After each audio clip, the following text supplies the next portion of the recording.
Do you want to write a blog post, article और any form of content writeup जो कि तुम्हारे नीश को बिलोंग नहीं करता है और जिसके बारे में तुम्हें एक्सपर्टीज़ ना हो या तुम्हें पता ना हो कि उस टॉपिक को कैसे लिखें?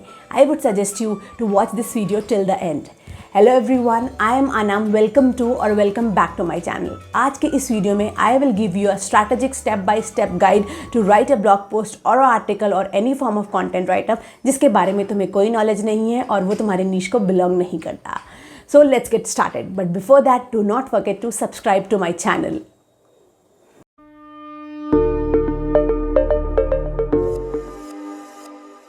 The step 1 to write a strategic blog post on a topic which you are completely unaware about is finding a prompt or making a guideline for yourself. अब क्योंकि तुम्हें इस टॉपिक के बारे में कुछ भी नहीं पता है तो तुम्हें ये ढूंढना होगा गूगल पे जाके कि वो कौन कौन सी ऐसी चीज़ें हैं जो रीडर सर्च कर रहे हैं उस टॉपिक के बारे में, या वो कौन कौन सी ऐसी प्रॉब्लम्स हैं या सॉल्यूशंस हैं जो कि रीडर सही में जानना चाहते हैं। अगर तुम ऐसा प्रॉम्प्ट ढूंढोगे तो तुम्हें दो बेनिफिट होंगे। सबसे पहला बेनिफिट कि तुम्हें ये पता चल जाएगा कि तुम्हें अपने आर्टिकल में क्या क्या इंक्लूड करना है, और सेकेंड बेनिफिट ये होगा कि अगर तुम वो चीज़ें मेंशन करोगे जो कि रीडर सर्च कर रहे हैं तो चांसेस ये हैं कि जो तुम्हारा ब्लॉग पोस्ट है उस पर ट्रैफिक ज़्यादा आएगा, because you are giving the readers the things that they really want.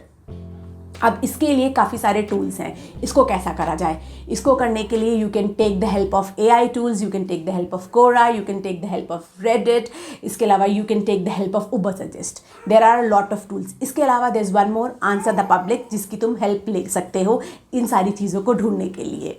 एक एग्जाम्पल देती हूँ, जैसे कि अगर तुम्हें एक आर्टिकल लिखना है artificial intelligence writing, AI writing पे, तो तुम कैसे स्टार्ट करो?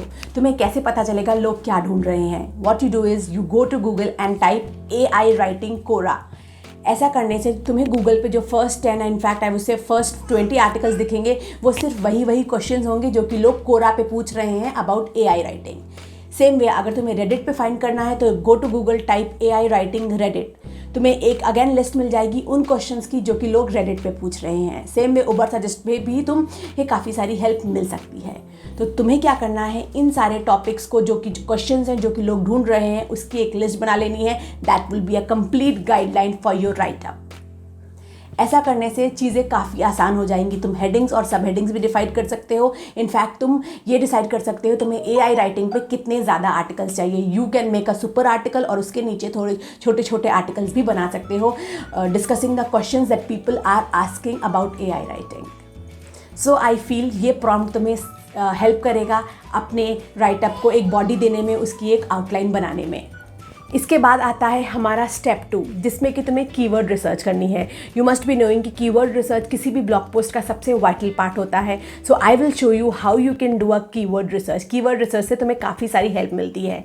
आई would suggest you to use BuzzSumo और Ubersuggest for doing your keyword research. Ubersuggest का फ्री वाला वर्जन भी काफ़ी अच्छा है। तो चलो लैपटॉप स्क्रीन पर चल के मैं दिखाती हूँ तुम इस उबर सजेस्ट के टूल को कीवर्ड्स के रिसर्च के लिए कैसे यूज़ कर सकते हो। यहाँ पे उबर सजेस्ट का डैशबोर्ड है ये। यहाँ पे मैंने टाइप करा आर्टिफिशियल इंटेलिजेंस राइटिंग। तो अगर मैं नीचे आऊँ तो यहाँ पे मैं देख सकती हूँ keyword ideas, artificial intelligence blog writing, artificial intelligence content writing, which language for artificial intelligence writing code, artificial intelligence writing articles, artificial intelligence writing books. उसके अलावा यहाँ पे कंटेंट आइडियाज़ भी हैं कि किन किन लोगों ने आर्टिफिशियल इंटेलिजेंस पे क्या क्या लिखा है, साथ साथ उसका URL टाइटल भी लिखा हुआ है, और साथ साथ यहाँ पे कीवर्ड्स भी मेंशन करे हुए हैं। तो अगर तुम उबर सजेस्ट पे जाओगे तो तुम्हें काफ़ी अच्छा आइडिया मिल जाएगा कि तुम्हें कौन कौन सा कीवर्ड यूज़ करना है। जैसे कि अगर हम ये वाला देखें तो इसका 210 सर्च वॉल्यूम है और इस वाले का 170, इसका 170, फिर 50-50। तो इसमें के शुरू के क्या आई वुड से 5-10 तुम जो मेन कीवर्ड और LSI पिक करके अपने आर्टिकल में इंसर्ट कर सकते हो। This is quite easy. तुम्हें उबर सजेस्ट पे किसी भी टॉपिक का कीवर्ड्स मिल सकते हैं। इसके बाद आता है हमारा स्टेप 3, जहाँ पे तुम्हें अपने कॉम्पिटिटर से स्टैंड आउट करना है। इस स्टेप में तुम्हें क्या करना है, जो भी तुम्हारा टॉपिक है उसको गूगल पे सर्च करो। गूगल पे सर्च करने के बाद जो शुरू की फर्स्ट 10 वेबसाइट्स हैं उनको देखो।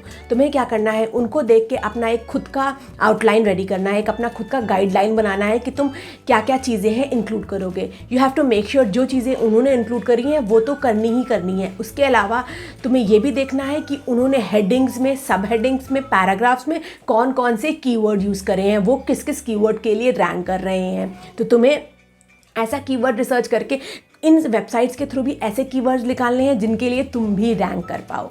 इसके अलावा तुम्हें इन कॉम्पिटिटर्स को देख के अपनी हेडिंग्स और सब हेडिंग्स भी मैनेज करनी है। इसके अलावा ये बहुत इंपॉर्टेंट है कि तुम कुछ ऐसी हेडिंग्स, सब हेडिंग्स और कुछ ऐसे क्वेश्चंस डालो जो कि लोग सर्च कर रहे हो, जो कि हमने स्टेप 1 में निकाले थे और इन सारे कॉम्पिटिटर्स ने नहीं लिखे हैं। This is the only way to come out with the article जो कि सबसे अलग हो और कॉम्पिटिटर से स्टैंड आउट करे। क्योंकि यहाँ पे तुम क्या कर रहे हो, मार्केट को देख रहे हो कि मार्केट में क्या है, और साथ साथ ये भी देख रहे हो कि मार्केट में लोग क्या चाहते हैं। फिर तुम इन दोनों को मिला के एक ऐसा आर्टिकल बना रहे हो जिसमें कॉम्पिटिटर्स की शॉर्टकमिंग्स हो और साथ साथ मार्केट की जो मेन चीज़ें हैं वो दोनों कवर्ड हो। इसी तरीके से तुम अपने आर्टिकल को स्टैंड आउट कर सकते हो। इसके बाद आता है हमारा स्टेप 4। स्टेप 4 में you have to use statistics to make your blog post और आर्टिकल लुक मोर वंडरफुल। अब जितने भी आर्टिकल्स जिसमें कोई statistics, data, actual figures, actual studies का नंबर रिप्रेजेंट होता है, वो आर्टिकल काफ़ी पावरफुल होते हैं, काफ़ी अवेलेबल होते हैं और उन आर्टिकल्स को ज़्यादा क्लिक मिलता है। क्योंकि जो डेटा होता है वो आर्टिकल की ऑथेंटिसिटी बताता है। वो बताता है जो राइटर है उसने काफ़ी रिसर्च करी हुई है, उसने काफ़ी अपडेटेड आर्टिकल लिखा हुआ है। अब क्वेश्चन ये आता है कि ये डेटा कैसे फाइंड करें, क्योंकि अगर गूगल में डेटा फाइंड करने बैठोगे तो तुम्हें आई वुड बिलीव 3-4 घंटे लग जाएंगे। इसीलिए I have come up with a solution. Come let's go to my dashboard and see कि इस चीज़ का सोल्यूशन क्या है। तुम्हें क्या करना है, गूगल पे जाके अपना टॉपिक का नाम यानी कि जो टाइटल है प्लस स्टैटिस्टा टाइप करना है और सर्च कर देना है। जैसे कि मैं यहाँ पे टाइप कर रही हूँ कंटेंट राइटिंग पर प्लस स्टैटिस्टा। अगर मैं ये पहला इसका लिंक पे क्लिक करूँ, most popular blog content formats, अगर सपोज हम एक आर्टिकल लिख रहे हैं कंटेंट राइटिंग पे, तो ये डेटा हमारा काफ़ी अच्छा है कि कंटेंट राइटिंग में किस किस तरीके के आर्टिकल लिखे जाते हैं, उनका परसेंटेज डेटा कितना है। यहाँ पे 77% how to articles, news and trend 49, guides and e books 47, opinion 47, interviews 41। ऐसे तुम किसी भी आर्टिकल का डेटा फाइंड कर सकते हो।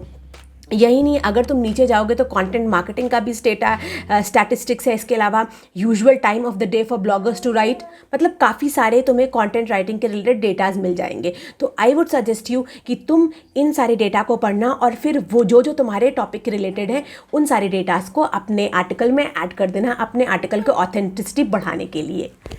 इसके बाद आता है हमारा स्टेप 5। यहाँ पे तुमने जो भी चीज़ें स्टेप 1 से स्टेप 4 में सीखी हैं, जो निकाली हैं, उन सबको अलाइन करना है। तुम्हें उन सबको अलाइन करके अपने आर्टिकल का एक आउटलाइन बनाना है। अगर तुम्हें नहीं पता कि सही से स्टेप बाय स्टेप आउटलाइन कैसे बनाते हैं तो मैंने उस पर एक वीडियो बनाया हुआ है, उस वीडियो का लिंक तुम्हें यहाँ पर मिल जाएगा। इसके अलावा आई वुड सजेस्ट यू कि जो तुमने स्टेप 1 में रेडिट, कोरा और आंसर द पब्लिक से चीज़ें निकाली थी, उनको ध्यान रखना कि सबकी सब इंक्लूड हो तुम्हारे आर्टिकल में आउटलाइन बनाते टाइम। उसके अलावा ये भी ध्यान रखना कि तुम किस पैराग्राफ में कौन सा कीवर्ड यूज़ करोगे। आउटलाइन में ही तुम्हें ये सब चीज़ें डिसाइड कर लेनी है। उसके अलावा कॉम्पिटिटर एनालिसिस जो करा था उसमें भी ध्यान रखना कौन कौन सी हेडिंग्स, सब हेडिंग्स तुम्हें इंक्लूड करनी है और कौन कौन सी वो हेडिंग्स और सब हेडिंग्स है जो तुम्हारे आर्टिकल को स्टैंड आउट करेंगी। इसके अलावा अगर तुम्हें आर्टिकल का टाइटल बनाने में कोई भी कन्फ्यूजन है तो मैंने उस पर भी एक इन डेप्थ वीडियो बनाया है कि तुम टाइटल कैसे बनाते हो किसी भी ब्लॉग पोस्ट का, क्योंकि title is the king of any of the blog post और एनी ऑफ द आर्टिकल। उस वीडियो का लिंक तुम्हें यहाँ आई बटन में मिल जाएगा। सो आई बिलीव कि अब तुम्हें समझ में आ गया होगा कि स्टेप बाय स्टेप किसी भी ऐसे आर्टिकल पे ऐसे टॉपिक पे आर्टिकल लिखना जिसके बारे में तुम्हें कोई भी नॉलेज ना हो, कोई भी एक्सपर्टीज़ ना हो, उसके लिए सबसे ईजी स्ट्रैटेजी क्या है। और अगर ये स्ट्रैटेजी पसंद आई हो तो मेरे वीडियो को लाइक कर देना और चैनल को सब्सक्राइब कर देना। I will meet you in my next one very soon.